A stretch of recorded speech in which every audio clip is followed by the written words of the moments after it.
Jeff, welcome to Berlin. Thanks. It's great to be here. Hello, I have everybody. to tell you, when we were sitting in the first row just a couple of minutes ago, when the heartbeat was there, Jeff looked at me and I was breathing in and out, and he looked at me and asked, Matthias, are you nervous? I said, yes, I'm always nervous on occasions like that. Then he said, so am I. And I said, really? The richest man in the world is nervous because he received the Axel Springer Award? So be a bit forgiving. We are both nervous. Jeff, we are so glad to really celebrate you tonight.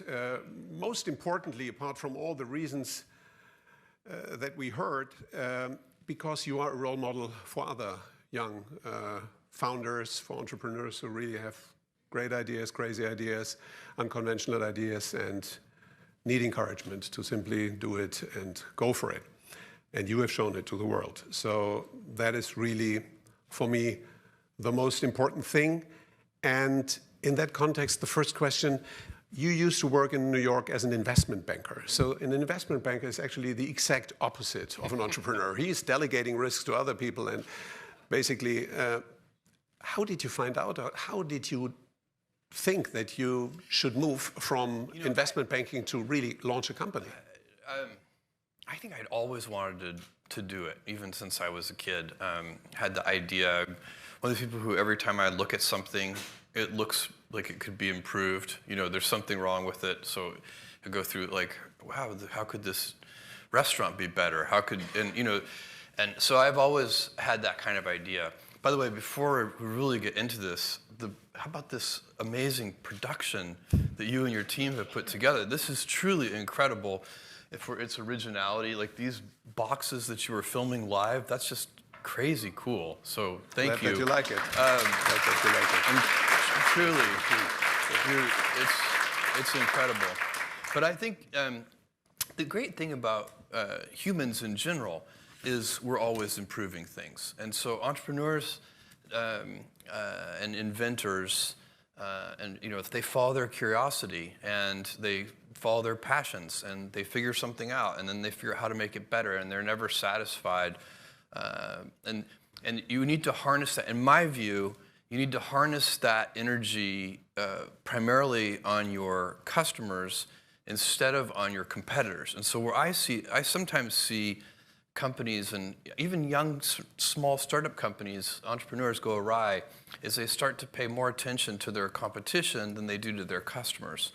And I think that in big mature industries, that might be a winning approach in some cases, kind of close following. Let other people be the pioneers and go down the blind alleys. There's many things that a new inventive company tries won't work. And so those mistakes and errors and failures do cost real money. And so maybe in a mature industry where growth rates are slow and change is very slow.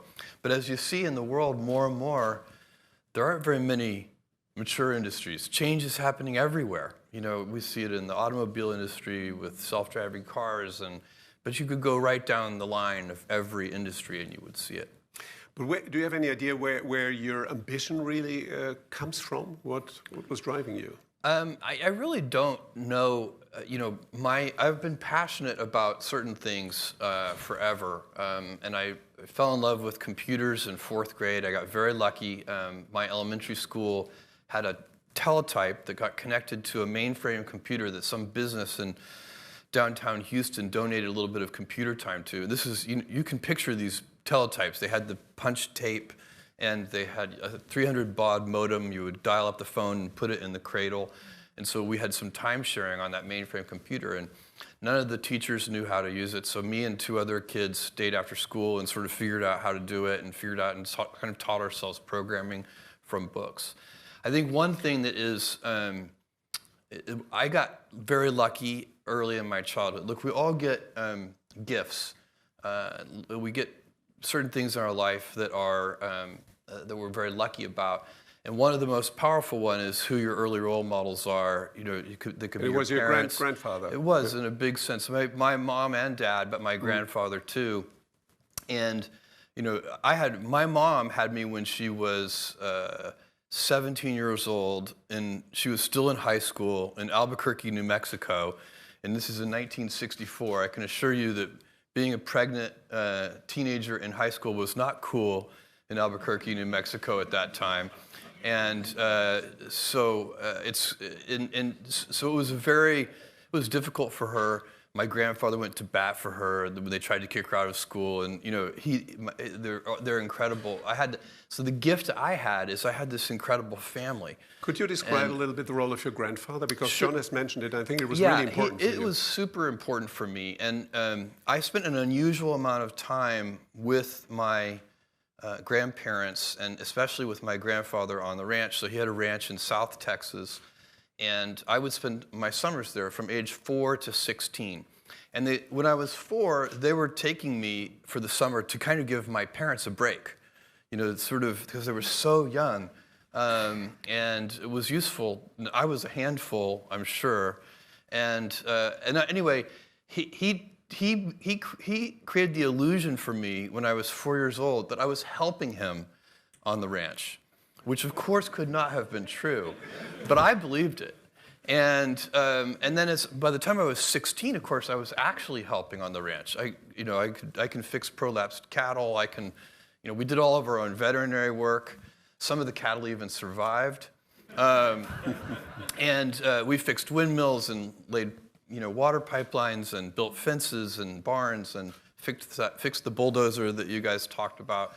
And so one of the things that's so interesting about that lifestyle and about my grandfather is he did everything himself. He didn't call a vet if one of the animals was sick. He figured out what to do himself. And so what does it mean? No delegation? Being resourceful, I think, is that you can't, if there's a problem, there's a solution. And of course, as you mature and get into the business world and anything you do on a team, you very quickly realize that it's not about just your own resourcefulness, it's about team resourcefulness and how does that work. And but that attitude of my grandfather's was but he was full of wisdom. John mentioned the story about the words my grandfather gave to me at one point of, it's harder to be kind than clever. That story, the slightly longer version of that story, because this was really powerful wisdom, is that I made my grandmother burst into tears.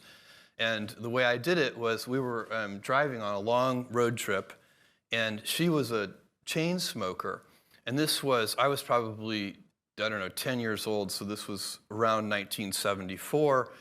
And it was in a period of time where there were heavy radio advertisements, sort of anti-smoking radio advertisements, trying to convince people to stop smoking. And one of the advertisements had this figure in it. It said something like, every puff of a cigarette takes so many minutes off of your life. I think it was 2 minutes, but I can't remember. Every puff of a cigarette. So I sat there in the back seat on this long car ride and calculated how many years she had taken off of her life.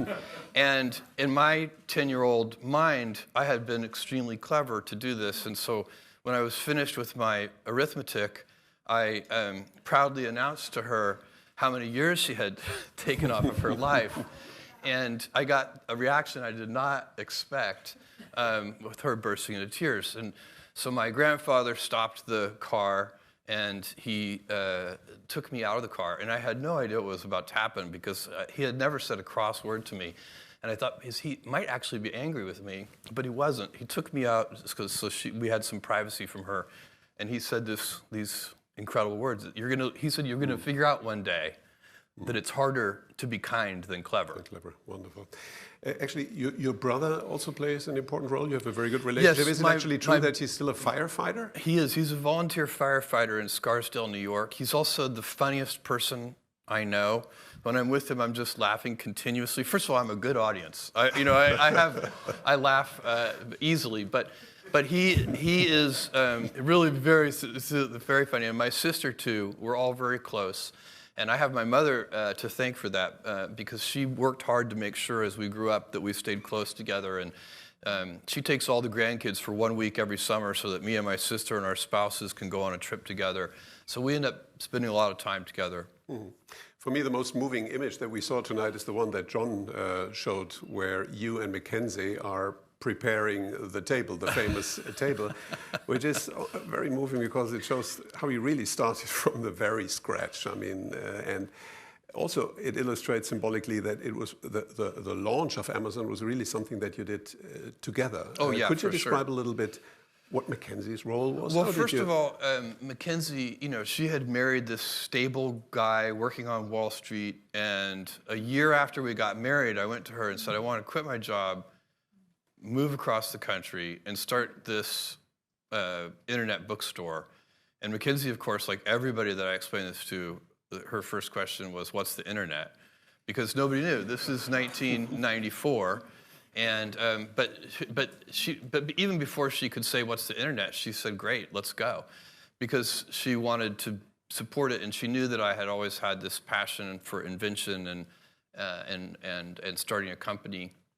And so, again, I think Mackenzie is an example of this. But I was talking about with my mom and my dad, who's a Cuban immigrant, and he came to the U.S. when he was 16 and refugee camp in the Everglades. They're so loving and supportive that when you have loving and supportive people in your life, like Mackenzie, my parents, my grandfather, my grandmother, you end up being able to take risk. Because I think it's one of those things, it doesn't, you kind of know somebody's got your back. And so it's just, I don't even think you're thinking about it logically, it's an emotional thing. So for me, that's really interesting. You think that unconditional love, if you feel and experience unconditional love, I think it helps you take risk in life. And by the way, I think it's probably true of all kinds of risks in life, not just starting a business. I mean, life is full of different risks. And I think that when you think about the things that you will regret when you're 80, they are almost always the things that you did not do. They are acts of omission. Very rarely are you going to regret something that you did and it failed and didn't work or whatever. But the acts of omission, the thing, it's not, and again, I'm not just talking about business things. It's like, I loved that person and I never told them. And then, 50 years later, you'd be like, why didn't I tell her? Why didn't I go after it? So that's the kind of life regret that is very hard to be happy about when you're telling yourself in a private moment that story of your life. So I think it's anyway. I've won that lottery. I won that lottery of having so many people in my life who have given me that unconditional love, and I do think Mackenzie's definitely one of those. And so we moved, and then Mackenzie, who has basically no skill in this area at all. Really, I mean, you're the least suited person for this. She did our accounting. For like the first year. Was it the first year? Something like that. And she did it well. I mean, that's what's amazing. My wife is a novelist. She's won the American Book Award. Toni Morrison, the Nobel Prize-winning author, who was Mackenzie's teacher at Princeton. So did she suggest then to do a bookstore? Said on the Charlie Rose show that Toni Morrison, the Nobel Prize winner, said about Mackenzie that Mackenzie was her best student ever. And so, anyway, Mackenzie is a very talented novelist, but she is not an accountant. But she pulled it off, and then, just we all get done what we need to get done. Did she then suggest that you focus on book business at the beginning, being an author? No, I picked that was your idea. I picked books. It is true, she's a big reader. I'm a big reader, but that's not why I picked books. I picked books because there were more items in the book category than any other category, and so you could build universal selection. There were 3 million in 1994 when I was pulling this idea together. The 3 million different books active and in print at any given time, and the largest physical bookstores only had about 150,000 different titles. And so I could see how you could make a bookstore online with universal selection. Every book ever printed, even the out-of-print ones, was the original vision for the company, and so that's why books. And when did you know that Amazon is going to be something way bigger than just a bookstore? Well, I knew that the books, strangely, because I was very prepared for this to take a really long time. I knew that the books business was going to be successful in the first 30 days. I was shocked at how many books we sold. We were ill prepared. We had all the we had only 10 people in the company at that time, and most of them were software engineers. And so everybody, including me and the software engineers, were all like packing boxes. We didn't even have packing tables. And we were on our hands and knees on a concrete floor packing the boxes. And at about 1 or 2 in the morning, I said to one of my software engineering colleagues, I said, Paul, this is killing my knees. We need to get knee pads. And Paul looked at me and he's like, Jeff, we need to get packing tables. and I was like, oh my God, that is such a good idea.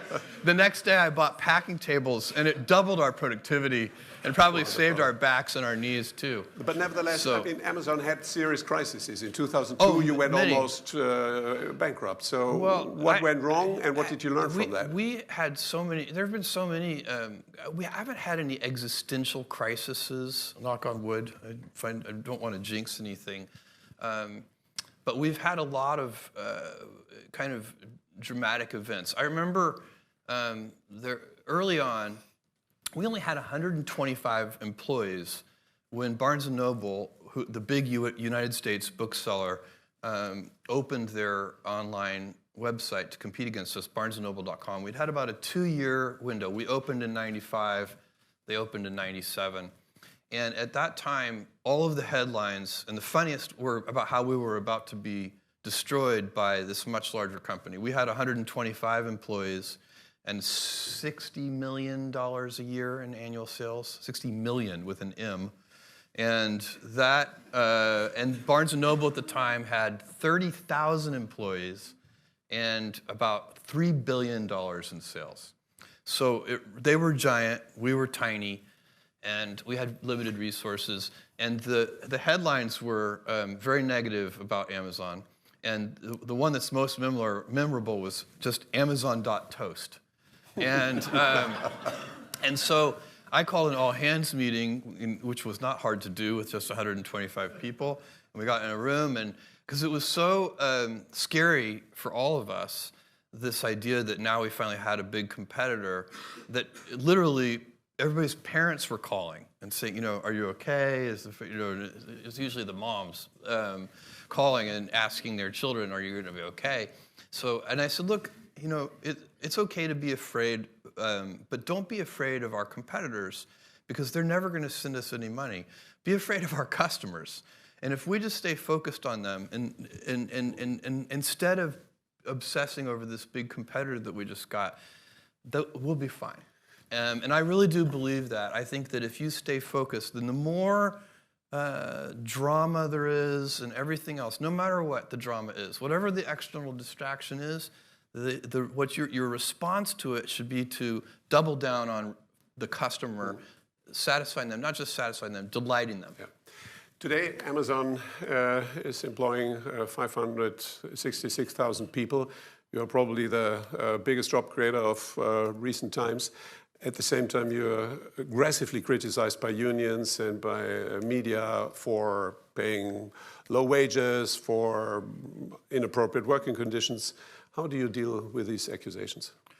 Well, first of all, when any criticism, my approach to criticism and what I teach and preach inside Amazon is when you're criticized, first look in a mirror and decide, are your critics right? If they're right, change. Don't resist. They right? No, but not in this case. But we've had critics be right before, and we've changed. We have made mistakes, and I can go through a long list. Probably one of the early most painful ones. It's so stupid. It's hard to believe how we ever did it. But early on with the Kindle, maybe the first year of the Kindle or the second year of the Kindle, we had accidentally, illegally sold or given away, I guess, copies of the famous novel 1984 because it had a complicated copyright history. It was in copyright in the US and not in the UK or something strange like this. So it was in the public domain, but only in certain geographies. And we had screwed that up.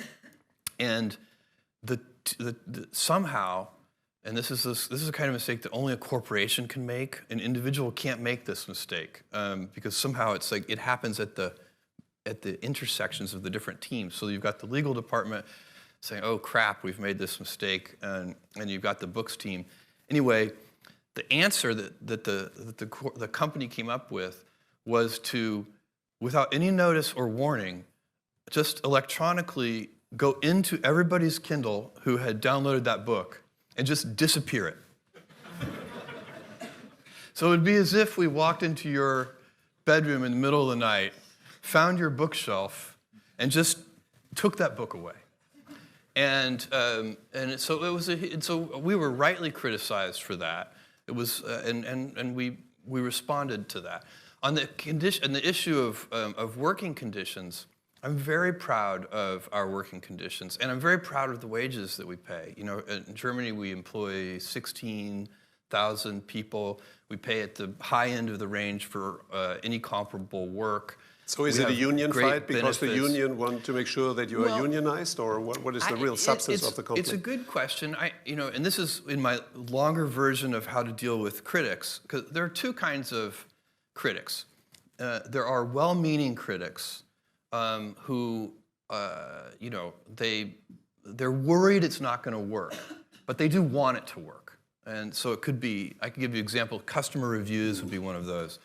When we first did customer reviews 20 years ago, some book publishers were not happy about it because some of them were negative. And so it was very controversial practice at that time. But we thought it was right, and so we stuck to our guns and had a deep heel on that and didn't change. But there's a second kind of critic, which is the self-interested critic, and they come in all shapes and sizes. You know, so they can be any kind of institution, competitors, of course. And so when you are doing something in a new way, and if customers embrace the new way, what's going to happen is incumbents who are practicing the older way are not going to like you. And they're going to be self-interested critics. And so you do need, as you're looking yourself in the mirror, to try and tease those two things apart.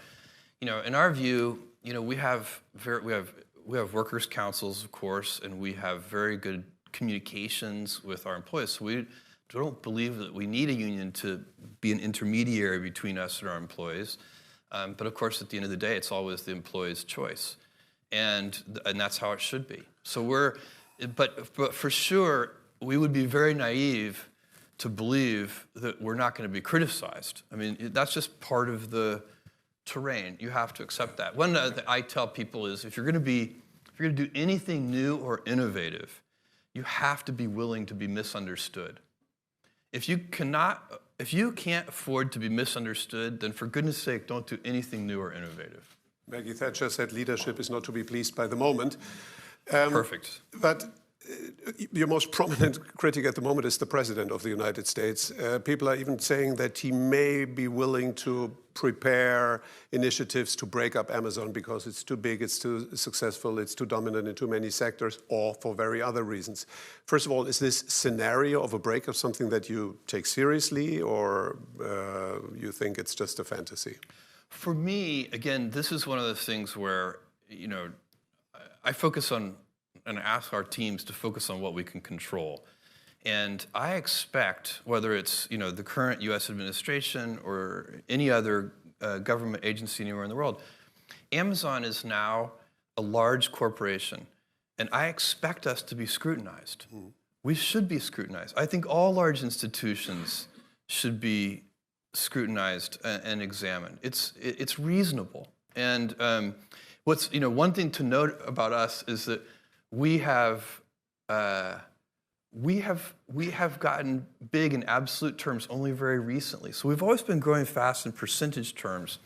But in 2010, just 8 years ago, we had 30,000 employees. So in the last 8 years, we've gone from 30,000 employees to 560,000 employees. So for us, it's kind of, you know, in my mind, I'm still delivering the packages to the post office myself. You see what I'm saying? I still have all the memories of, you know, hoping that one day we could afford a forklift. And so obviously that's my intellectual brain knows that's just not the case anymore. We have 560,000 employees all over the world. And I know we should be scrutinized. And I think it's true. Big government institutions should be scrutinized. Big nonprofit institutions should be scrutinized. Big universities should be scrutinized.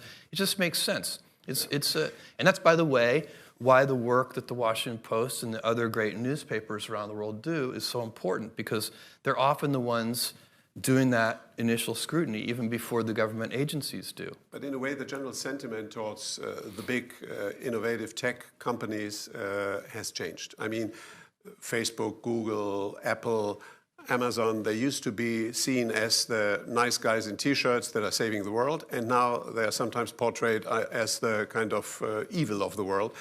And the debate about the big four or the big five, The Economist is suggesting a split up. Other powerful people like George Soros are giving speeches in Davos. The EU Commission is taking pretty tough positions here. Do you think that there is a change in mindset in the society? And what should the big tech companies, what should Amazon learn from that or do with that? I think I do sense, I think it's a natural instinct. I think we humans, especially in the Western world and especially inside democracies, are wired to be skeptical and mindful of large institutions of any kind. We're skeptical, I'm sure, we're skeptical of our government always in the United States, state governments, local governments. I assume it's similar in Germany. It's healthy. Because they're big, powerful institutions. You know, the police, the military, whatever it is. It doesn't mean that you don't trust them or that they're bad or evil or anything like that. They're just, they have a lot of power and control, and so you want to inspect them. Maybe that's a better word. You kind of want to always be inspecting them. And I think if you look at the big tech companies, they have gotten large enough that they're going to be inspected. And by the way, it's not personal. I think where you can go astray on this if you're the founder of a company, one of these big tech companies or any other big institution. If you go astray on this, you might start to take it personally. Like, why are you inspecting me? You know, and I think that, you know, I wish that that people would just say yes.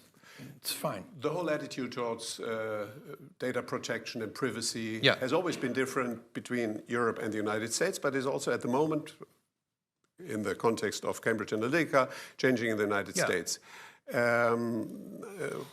What are the consequences for a company like Amazon? I don't, you know, my view on this for Amazon. Is it hysterical or is it appropriate? Honestly, I think this is one of the great questions of our age. You know, we have, I think of the internet. So the internet is this big, new, powerful technology. It's horizontal. It affects every industry. And then if you think of even more broadly tech and machine learning and big data and all these kinds of things, these are big horizontal powerful technologies. And in my view, so we've been at scale. The internet is quite old at this point. It's been around a long time, but at scale, it's really only been around, you know, 10 or 15 years. Because, you know, go back in time 20 years, it was tiny. And so at scale, the internet's been around only 10 or 15 years. And we haven't learned, as a civilization, as a human species, we haven't learned how to operate it yet. So we as a civilization are still figuring that out.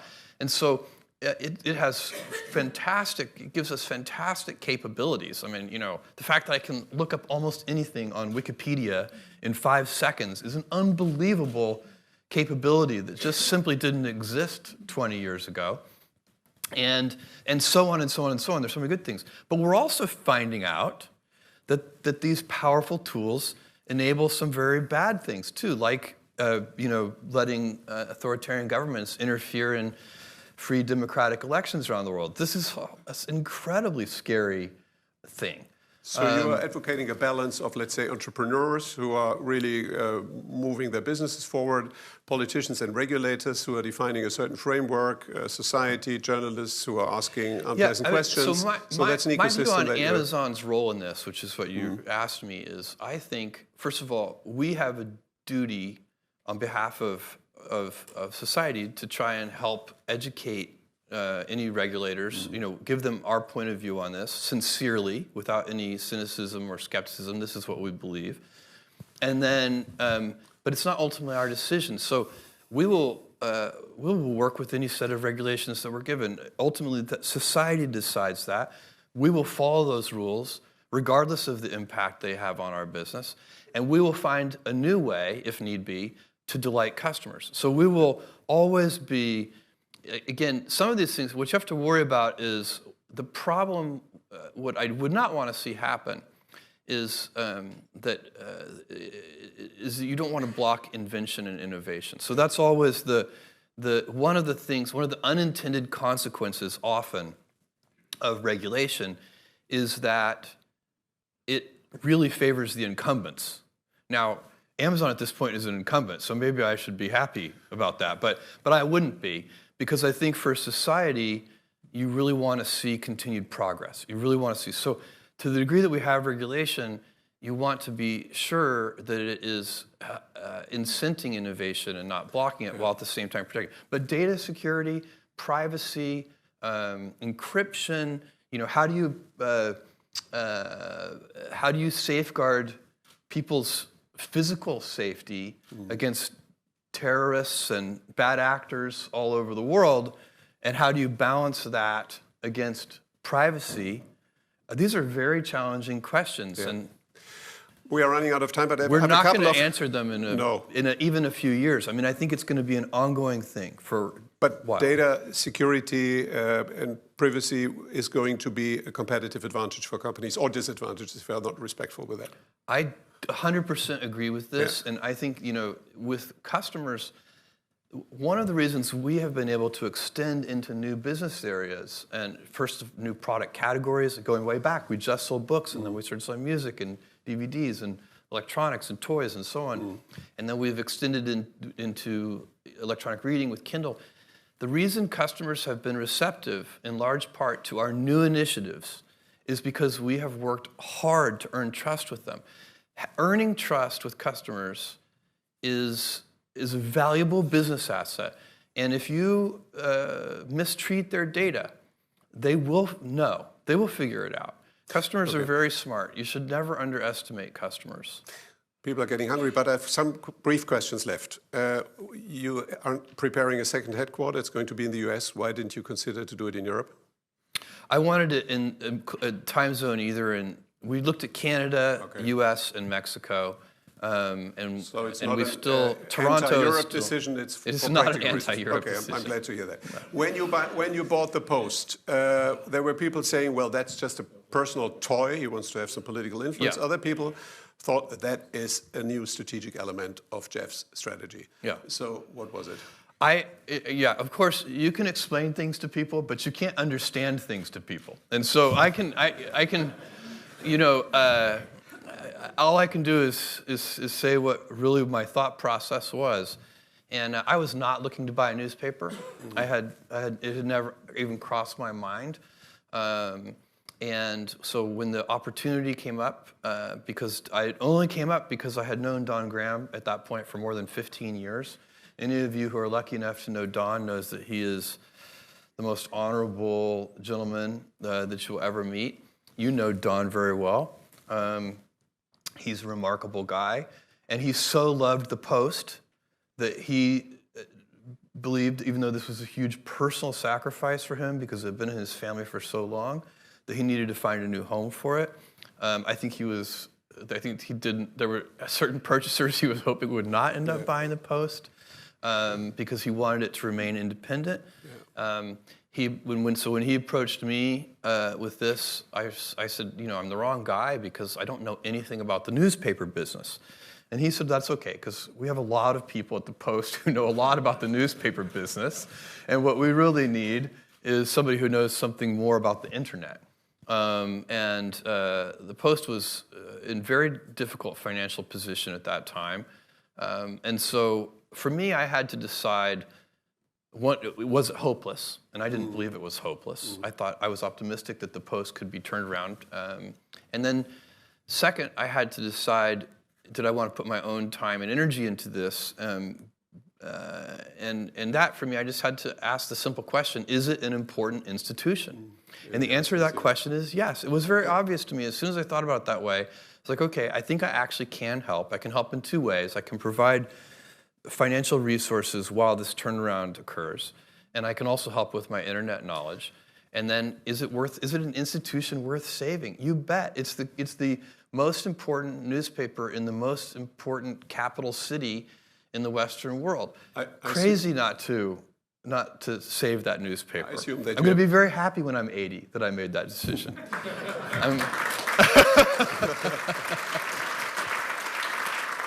I assume that you have seen Steven Spielberg's film, The Post? I have. Yeah, I've seen it a couple of times. So what is the lesson that you learned from that? And could you imagine also to buy and save other newspapers? No, I get that request monthly. Yeah, I really do. And I tell them the Post is it for me. I'm not interested in buying other newspapers. But I watch that movie, and it's helpful. I love that movie, and also reading Katharine Graham's memoir, which won a Pulitzer Prize and is an amazing book, because it gets me ready. I as the owner of the Post, I know that at times the Post is going to write stories that are going to make very powerful people very unhappy. And are you upset if they are writing critical stories about Amazon, which they do? No, I'm not upset at all. When I first bought the Post in 2013, Did never. You call an and editor? No. I would be humiliated to interfere. I would be so embarrassed. I would turn bright red, and it has nothing to do with. I don't even get so far. I just don't want to. For me, it would feel icky. It would feel gross. It would be one of those things when I'm 80 years old. I would be so unhappy with myself if I interfered. Why would I? Yeah. I want that paper to be independent. We have a fantastic editor in Marty Barron. We have a fantastic publisher in Fred Ryan. The head of our technology team, a guy named Shailesh, is fantastic. They don't need my help in the newsroom for sure. First of all, that's also an expert's job. It would be like me getting on the airplane and going up to the front of the plane and saying the pilots should move aside. Let me do this. No, you are not getting on an airplane, but you are sending rockets to the space. Yeah. Could you share with us briefly? That's the best segue ever, by the way. Could you share with us briefly the vision of Blue Origin and the idea of kind of space tourism with renewable rockets? Super important to me. And if I believe on the longest time frame, and I really I'm thinking of a time frame of a couple hundred years.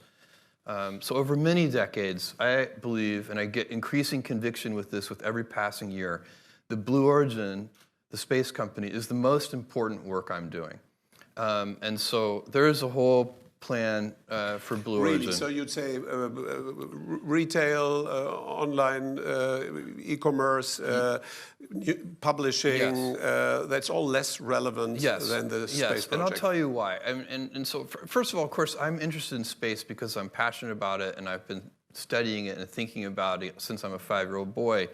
But that is not why I'm pursuing this work. I'm pursuing this work because I believe if we don't, we will eventually end up with a civilization of stasis, which I find very demoralizing. I don't want my great-grandchildren's great-grandchildren to live in a civilization of stasis. We all enjoy a dynamic civilization of growth and change, and let's think about what powers that. We are not really energy constrained, and so let me give you just a couple of numbers. If you take your body, your metabolic rate as a human, as just an animal, you eat food, that's your metabolism, you burn about 100 watts. Your power, your body is about 100, it's the same as a 100-watt light bulb. We're incredibly efficient. Your brain is about 60 watts of that. Amazing.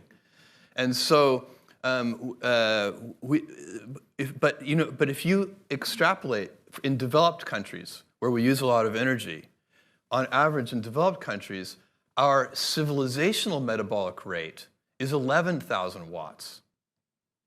So if in a natural state, where we're animals, we're only using 100 watts.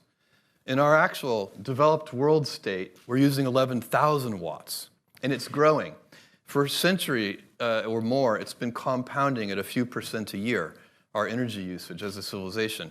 Now, if you take baseline energy usage globally, across the whole world, and compound it at just a few percent a year for just a few hundred years, you have to cover the entire surface of the Earth in solar cells. So that's the real energy crisis. And it's happening soon. And by soon, I mean within just a few hundred years. And so we don't actually have that much time. So what can you do? Well, you can have a life of stasis where you cap how much energy we get to use. You have to work only on efficiency. By the way, we've always been working on energy efficiency, and still we grow our energy usage. It's not like we have been squandering energy. We have been getting better at using it with every passing decade, and still we grow it. So stasis would be very bad, I think. Now, take the alternative scenario where you move out into the solar system. The solar system can easily support 1 trillion humans. And if we had 1 trillion humans, we would have 1,000 Einsteins and 1,000 Mozarts and unlimited, for all practical purposes, resources from solar power and so on. Why not? That's the world that I want my great-grandchildren's great-grandchildren to live in. And by the way, I believe that we will move all heavy, in that time frame, we will move all heavy industry off of Earth, and Earth will be zoned residential and light industry. And it will basically be a very beautiful planet. We have sent robotic probes to every planet in this solar system now. And believe me, this is the best one. But when can it is not even close. But Jeff, when can I buy the first ticket to do a little space tour? We're going to be, so the first tourism vehicle will, we won't be selling tickets yet, but we may put humans in it at the end of this year or at the beginning of next year. So it's very concrete. And then we're getting very close. We've been working on it for more than 10 years. And we're building a very large orbital vehicle. We've been working on that for more than 5 years. It'll fly for the first time in 2020. And the key is reusability. So you mentioned it. We cannot, this civilization I'm talking about of, getting comfortable living and working in space and having millions of people and then billions of people and then finally 1 trillion people in space, you can't do that with space vehicles that you use once and then throw away. It's a ridiculous, costly way to get into space. The most recent thing that Amazon is planning is home robots. Yep. So I assume it's more than Alexa walking. So what's the vision behind it? I saw that rumor in the press, and I can't comment on that. Okay, I see. So it seems to be very serious. Jeff, you are one of the most long-term thinking entrepreneurs. If it is about companies and products and services. If it is about philanthropy, you recently said that you're a very short-term thinker. You really want to deal with the now and here. Yeah. Can you explain that approach? I think that's also very innovative. I'm going to end up doing a mixture of things. We started doing in Seattle, there's a homeless shelter called Mary's Place, run by a woman named Marty. And that has really impacted my thinking on this issue. Because what I'm seeing is that when you, of course, I'm in favor of all the, long-term oriented philanthropy also is a good idea. So I'm not against that. It's just I'm finding I'm very motivated by the here and now there. So seeing, a lot of the homelessness that Mary's Place works on is transient homelessness. So when you go study homelessness, there are a bunch of causes of homelessness. Mental incapacity issues are a very hard to cure problem. Serious drug addiction, a very hard to cure problem. But there's another bucket of homelessness, which is transient homelessness, which is, a woman with kids, the father runs away, and he was the only person providing any income. And they have no support system. They have no family. That's transient homelessness. You can really help that person. And you, by the way, only need to help them for like 6 to 9 months. You get them trained, you get them a job. They're perfectly productive members of society. Last week we had Bill Gates for dinner here, and he said that he has a ridiculous amount of money, and it's so hard to find appropriate ways to do good with the money. Yeah. So what does money mean for you, being the first person in history that has a net worth of a three-digit amount of billion? The only way that I can see to deploy this much financial resource is by converting my Amazon winnings into space travel. So that's basically, Blue Origin is expensive enough to be able to use that fortune. And I'm currently liquidating about $1 billion a year of Amazon stock to fund Blue Origin. And I plan to continue to do that for a long time. So, and so because you're right, you're not going to spend it on like a second, dinner out. There's no, that's not what we're talking about. Yeah. So for me, I'm very lucky because I feel like I have a mission-driven purpose with Blue Origin that is, I think, incredibly important for civilization long-term. And I am going to use my financial lottery winnings from Amazon to fund that. With regard to your personal lifestyle, there are no guilty pleasures that you are doing unreasonable things with money? I don't think they're that guilty. I mean, I have lots of pleasures, and we just came back from an amazing trip with the kids. Mackenzie and I did. She planned the whole thing. It was her birthday trip, but she planned it all. We went to Norway for 3 days, and we stayed in an ice hotel. We went dog sledding.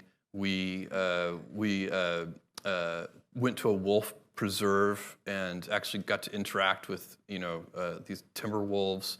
I mean, it was really an incredible vacation, an incredible holiday, and we got it all done in 3.5 days. So it was amazing. Wonderful, Jeff. John mentioned, that's the last question. John mentioned that you are an ideal family man. Yeah, your kids are extremely important for you. You just mentioned that when we spoke earlier.